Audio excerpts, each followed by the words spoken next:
예, 안녕하십니까. 조국 신당 대표 그리고 3년 노무길다 특별위원회 위원장 조국입니다. 헌법과 법률 위배 행위는 재임 기간 전반에 걸쳐 지속적으로 이루어졌고 국회와 언론의 지적에도 불구하고 오히려 사실을 은폐하고 관련자들을 단속해왔다.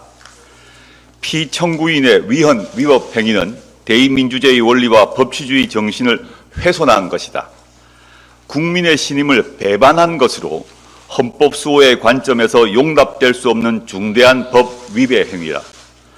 2017년 3월 10일 박근혜 대통령 파면 결정문 내용입니다. 헌법재판소 재판관 8명의 전원일치 의견이었습니다.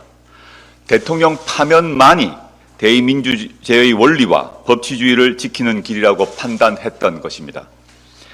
일반적 사법 절차나 징계 절차에 따라 소추하거나 징계하기 곤란한 고위공무원이 행한 직무상 중대한 비위에 대해 의회가 소추하거나 처벌하거나 파면하는 행위, 그게 탄핵소추입니다.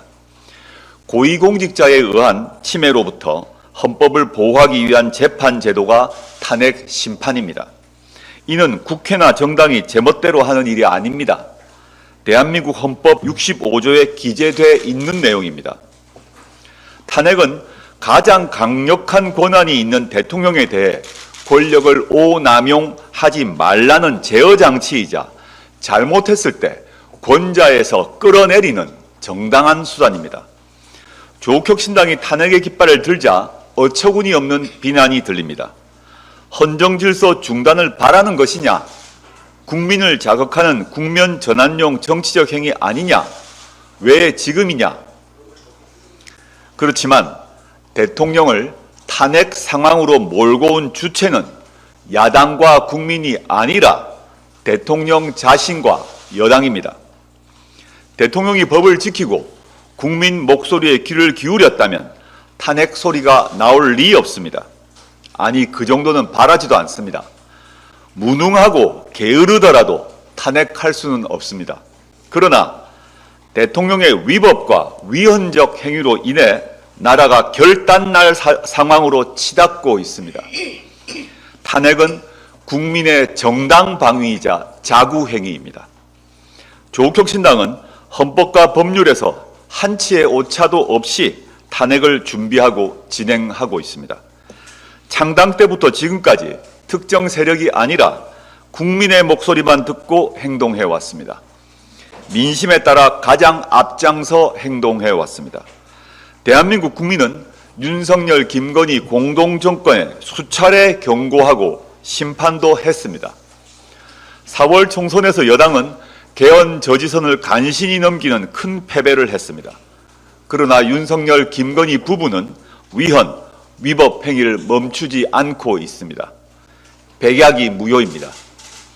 현재 대한민국을 위기에 빠뜨리는 가장 위험한 두 사람은 바로 윤석열, 김건희 부부입니다.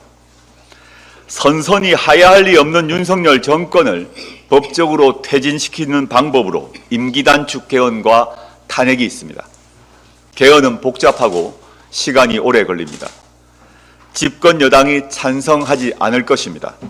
남은 것은 탄핵입니다. 검찰이 윤석열, 김건희 부부의 불법을 덮을 생각을 버리고 제대로 수사할 리 없지 않습니까? 윤석열 대통령은 국가를 이끌 자세도 안 돼 있고 능력도 없음이 드러났습니다.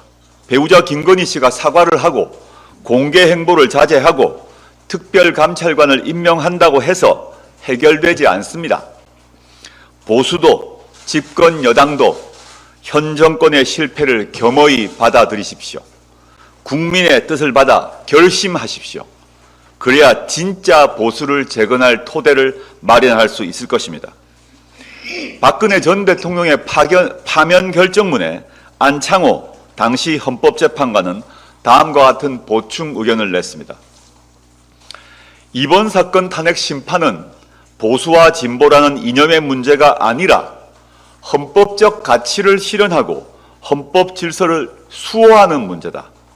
파면 결정은 자유민주적 기본 질서를 기반으로 한 헌법 질서를 수호하기 위한 것이며 우리와 우리 자손이 살아가야 할 대한민국에서 정의를 바로 세우고 비선 조직의 국정 개입, 대통령의 권한 남용, 정경 유착과 같은 정치적 패습을 청산하기 위한 것이다. 2024년 10월 30일, 오늘과 한치도 다르지 않습니다. 이미 겪은 2년 반으로 충분합니다. 국민 여러분, 우리 담대해집시다. 헌정질서 중단에 대한 두려움을 버립시다. 헌정질서 중단에 따른 손실과 두려움을 부정하는 것은 아닙니다.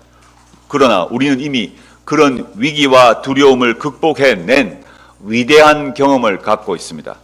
우리와 자손이 살아가야 할 대한민국을 다시 한번 지켜냅시다.